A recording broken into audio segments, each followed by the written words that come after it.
മുഖ്യമന്ത്രി സ്ഥാനത്തേക്ക് കെ.സി. വേണുഗോപാലിനെ പിന്തുണച്ച കോൺഗ്രസ് എം.എൽ.എമാർ വെട്ടിലായിരിക്കുന്നു എന്നുള്ളതാണ് ആദ്യത്തെ വാർത്ത. കെ.സി. അനുകൂലികളെ മുസ്ലിം ലീഗ് ബഹിഷ്കരിക്കും. ലീഗ് പരിപാടികളിൽ നിന്ന് പരമാവധി മാറ്റി നിർത്തും. പ്രധാനമായും മലബാറിലെ എം.എൽ.എമാർക്കെതിരെയാണ് ലീഗിന്റെ ബഹിഷ്കരണം ഉണ്ടാകുക. Kozhikode north MLA K Jayant, Wandoor MLA AP. Anilkumar എന്നിവർ കെ.സി. അനുകൂലിച്ചിരുന്നു. വിവരങ്ങളുമായി ശിവദാസ് കന്മനം കോഴിക്കോട് നിന്ന് ചേരുന്നുണ്ട്. ശിവദാസ്, നമ്മൾ കേട്ടുകേൾവിയില്ലാത്ത കാര്യങ്ങളൊക്കെയാണ് ഒരുപക്ഷെ ഈ പറയുന്ന രീതിയിൽ കോൺഗ്രസിന്റെ ഭാഗത്ത് അല്ലെങ്കിൽ മുസ്ലിം ലീഗിന്റെ ഭാഗത്ത് നിന്ന് ഉണ്ടാകുന്നത് എന്നുള്ളതാണ്. അതായത് കെ.സി. വേണുഗോപാലിനെ പിന്തുണയ്ക്കുന്ന അല്ലെങ്കിൽ കെ.സി. വേണുഗോപാൽ മുഖ്യമന്ത്രിയാകണമെന്ന് ആഗ്രഹിക്കുന്ന എം.എൽ.എമാരെ മുസ്ലിം ലീഗ് ബഹിഷ്കരിക്കുന്നു. ഒരുപക്ഷെ മുസ്ലിം ലീഗ് തീരുമാനിക്കുന്നത് പോലെ കാര്യങ്ങൾ നടക്കണമെന്നുള്ള പിടിവാശിയിലാണോ, അല്ലെങ്കിൽ മൊത്തത്തിൽ കേരളത്തിൽ മുസ്ലിം ലീഗിന്റെ നേതൃത്വത്തിൽ ജമാഅത്തെ ഇസ്ലാമിയുടെയൊക്കെ നേതൃത്വത്തിൽ ഉരുണ്ടുകൂടുന്ന ഒരു മുസ്ലിം കേന്ദ്രീകൃത ഭരണവ്യവസ്ഥ ഉണ്ടാകണമെന്ന ആഗ്രഹത്തിന്റെ പ്രതിഫലനം കൂടിയാണോ ഇത്?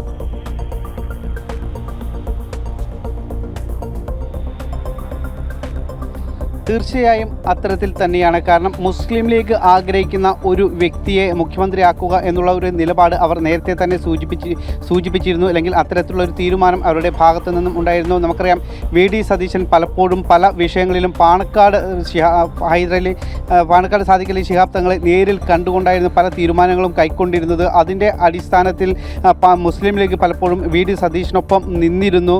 ഇത്തരത്തിൽ വി.ഡി. സതീശൻ തന്നെ മുഖ്യമന്ത്രി ആകണം എന്നുള്ള ഒരു നിലപാട് നേരത്തെ മുസ്ലിം ലീഗ് ഹൈക്കമാൻഡിനെ അറിയിച്ചിരുന്നു, അതായത് കോൺഗ്രസിൻ്റെ ഉന്നത നേതൃത്വത്തെ അറിയിച്ചിരുന്നു. പക്ഷേ നിലവിൽ കെ.സി. വേണുഗോപാലിന് അനുകൂലമായ ഒരു നിലപാടെടുക്കാനുള്ള ഒരു തീരുമാനത്തിലാണ് ഹൈക്കമാൻഡ് എന്നുള്ള സൂചനകളാണ് പുറത്തു വരുന്നത്. പക്ഷേ ഇപ്പോഴും തർക്കം രൂക്ഷമായി തന്നെ മുറുകുന്ന അല്ലെങ്കിൽ സംഘർഷാവസ്ഥ നിലനിൽക്കുന്ന ഒരു സാഹചര്യം തന്നെയാണ് ഉള്ളത്. പ്രത്യേകിച്ച് കോൺഗ്രസിനുള്ളിൽ മാത്രമല്ല, മുഖ്യമന്ത്രി തർക്കം ഇപ്പോൾ യു.ഡി.എഫിനെ ഒന്നാകെ ഒലിച്ചിരിക്കുന്ന ഒരു സാഹചര്യമാണ് ഉള്ളത്.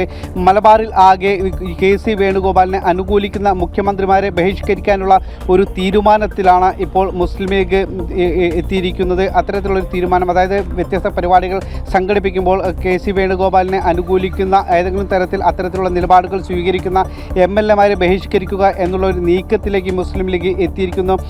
നേരത്തെ കെ ജയന്ത്, നോർത്തിൽ മത്സരിച്ച് വിജയിച്ച കോൺഗ്രസിൻ്റെ എം.എൽ.എ ആയിരുന്ന കെ ജയന്ത് കെ.സിയെ അനുകൂലിച്ചുകൊണ്ട് പ്രസ്താവനകൾ പറഞ്ഞിരുന്നു. അതോടൊപ്പം തന്നെ മലപ്പുറം വണ്ടൂരിൽ നിന്നും വിജയിച്ച എ.പി. അനിൽകുമാർ, വി.എസ്. ജോയ് തവനൂരിൽ നിന്നും വിജയിച്ച വി.എസ്. ജോയ് അടക്കമുള്ള കോൺഗ്രസിൻ്റെ ചില എം.എൽ.എമാർ കെ.സി. വേണുഗോപാലിനെ അനുകൂലിച്ച് രംഗത്ത് വന്നിരുന്നു.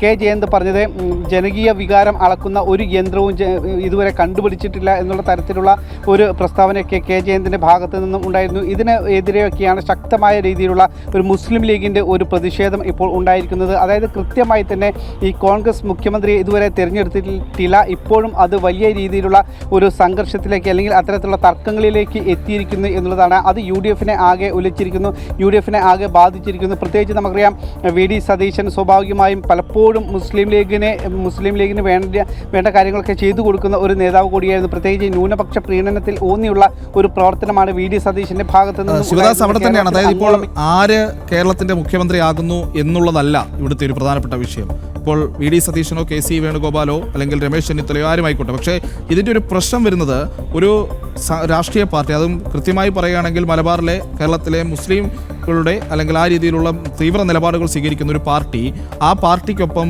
ജമാഅത്തെ ഇസ്ലാമി പോലെയുള്ള ഭീകര സംഘടനകളും പിന്തുണയ്ക്കുന്ന ഒരാൾ കേരളത്തിൻ്റെ മുഖ്യമന്ത്രിയാകുമോ എന്നുള്ളതാണ് ചോദ്യം. അവർ പിന്തുണയ്ക്കുന്നുണ്ടെങ്കിൽ അതിന് പിന്നിൽ അവർക്ക് ചില ഉറപ്പുകളുണ്ട്, അവർക്ക് ചില അജണ്ടകളുണ്ട്. അപ്പോൾ ആ അജണ്ടകളെല്ലാം നടപ്പിലാക്കാൻ സഹായിക്കുന്ന ഒരാൾ മാത്രം മതി കേരളത്തിൻ്റെ മുഖ്യമന്ത്രിയാകുന്നത്. അല്ല എങ്കിൽ മറ്റുള്ളവരെയൊക്കെ നിലപാടുകൾ സ്വീകരിക്കുന്നത് തങ്ങളുടെ ഘടകകക്ഷികളാണെങ്കിൽ കൂടി അവരെ തങ്ങൾ ബഹിഷ്കരിക്കും, അവരെ തങ്ങൾ നടുറോഡിൽ അവരുടെ ചിത്രങ്ങൾ കത്തിക്കും തുടങ്ങിയിട്ടുള്ള നിലപാടുകളിലേക്ക് പോകുമ്പോൾ കേരളം എങ്ങോട്ടാണ് പോകുന്നത് എന്നുള്ളൊരു പ്രധാനപ്പെട്ട ചോദ്യം കൂടി ഈ പുതിയ സർക്കാർ രൂപീകരണവുമായി ബന്ധപ്പെട്ട് പുതിയ മുഖ്യമന്ത്രി ആരും ആകും എന്നുള്ളതുമായി ബന്ധപ്പെട്ടില്ലേ?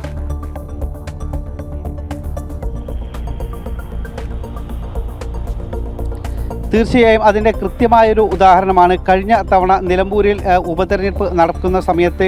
ആ സമയത്ത് ജമാഅത്തെ ഇസ്ലാമി യു.ഡി.എഫിൻ്റെ ഭാഗമായിരുന്നു, അവർക്ക് പിന്തുണ നൽകിയിരുന്നു. ആ സമയത്താണ് വി.ഡി. സതീശൻ കൃത്യമായി പറഞ്ഞത്, ജമാഅത്തെ ഇസ്ലാമി ഇപ്പോൾ പഴയ ആശയത്തിൽ നിന്നും വ്യതിചലിച്ചിട്ടുണ്ട്, അവരുടെ മതരാഷ്ട്രവാദത്തിൽ നിന്നും അവർ മാറിയിട്ടുണ്ട് എന്ന് വി.ഡി. സതീശൻ മാധ്യമങ്ങളോട് തന്നെ കൃത്യമായി തന്നെ പറഞ്ഞിരുന്നു. അങ്ങനെ പരസ്യമായി തന്നെ വി.ഡി. സതീശൻ അത്തരത്തിലുള്ള പ്രസ്താവനകൾ നടത്തിയിരുന്നു. അതോടൊപ്പം തന്നെ മുസ്ലിം ന്യൂനപക്ഷ പ്രീണനവുമായി ബന്ധപ്പെട്ട് അത്തരത്തിലുള്ള കുറേ കാര്യങ്ങൾ വി ഡി സതീശൻ്റെ ഭാഗത്തു നിന്നും ഉണ്ടായിരുന്നു. മുസ്ലിം ലീഗിന് അനുകൂലമായ നിലപാടുകൾ എടുത്തിരുന്നു. മുസ്ലിം ലീഗ് ഏത് തരത്തിലുള്ള ന്യൂനപക്ഷവുമായി ബന്ധപ്പെട്ടുള്ള ഏത് വിഷയങ്ങളിൽ ഇടപെടുമ്പോഴും അതിന് കൃത്യമായി തന്നെ വി ഡി സതീശൻ്റെ പിന്തുണ ഉണ്ടായിരുന്നു. ജമാഅത്തെ ഇസ്ലാമിയെ കൂടെ ചേർക്കുന്നതിന് ഏറ്റവും വലിയ പങ്ക് വഹിച്ചത് വി ഡി സതീശനാണ്. UDF-ന്റെ ഭാഗമാക്കുന്നതിൽ നിർണായക പങ്ക് വഹിച്ചത് വി ഡി സതീശനാണ്. ഇത്തരത്തിൽ മൗലികവാദികളോട് ഏറ്റവും അടുപ്പമുള്ള ഒരു നേതാവ് കൂടിയാണ് വി ഡി സതീശൻ. അതുകൊണ്ട് തന്നെ ഇത്തരം സംഘടനകൾക്ക് അവരുടെ അജണ്ട കേരളത്തിൽ കൃത്യമായി നടപ്പാക്കാൻ വി ഡി സതീശനെ പോലെ ഒരാൾ മുഖ്യമന്ത്രിയാകുമ്പോൾ അത് സ്വാഭാവികമായും വളരെ എളുപ്പത്തിൽ തന്നെ കഴിയും എന്നുള്ളത് കൊണ്ടാണ് അവർ കൃത്യമായി തന്നെ വി ഡി സതീശനെ അനുകൂലിച്ചുകൊണ്ട് രംഗത്ത് വരുന്നത്. അതുകൊണ്ട് തന്നെയാണ് ഇത്തരത്തിൽ സമ്മർദ്ദ നീക്കവുമായി ഇപ്പോൾ മുസ്ലിം ലീഗ് അടക്കം രംഗത്തെത്തിയിരിക്കുന്നത്. അതായത് KC വേണുഗോപാലിനെ അനുകൂലിക്കുന്ന ആളുകളെ എതിർക്കുമ്പോൾ സ്വാഭാവികമായും അത് വലിയ രീതിയിലുള്ള ഒരു സമ്മർദ്ദ തന്ത്രം തന്നെയാണ്. അങ്ങനെ KCയെ എതിർക്കുക, വി ഡി സതീശനെ മുഖ്യമന്ത്രി പദത്തിലേക്ക് കൊണ്ടുവരുന്നതിന് വേണ്ടി ഹൈക്കമാൻഡിൽ അടക്കം സമ്മർദ്ദം ചെലുത്തുക എന്നുള്ള കൃത്യമായ ഒരു ലക്ഷ്യം, ഒരു അജണ്ട മുസ്ലിം ലീഗും ജമാഅത്തെ ഇസ്ലാമി പോലുള്ള മുസ്ലിം മത സംഘടനകൾക്കും രാഷ്ട്രീയ പാർട്ടികൾക്കും വ്യക്തമായി തന്നെ ഉണ്ട്. അത് നടപ്പാക്കാനുള്ള ശ്രമമാണ് അവർ നടത്തിക്കൊണ്ടിരിക്കുന്നത്. അതിൻ്റെ ഭാഗമായി തന്നെയാണ് മുസ്ലിം ലീഗ് ഇപ്പോൾ ഇത്തരത്തിൽ KCയെ അനുകൂലിക്കുന്ന കോൺഗ്രസ് MLA-മാരെ ബഹിഷ്കരിക്കാനുള്ള ഒരു നീക്കവുമായി രംഗത്ത് വരുന്നത്. പ്രജിത്ത്.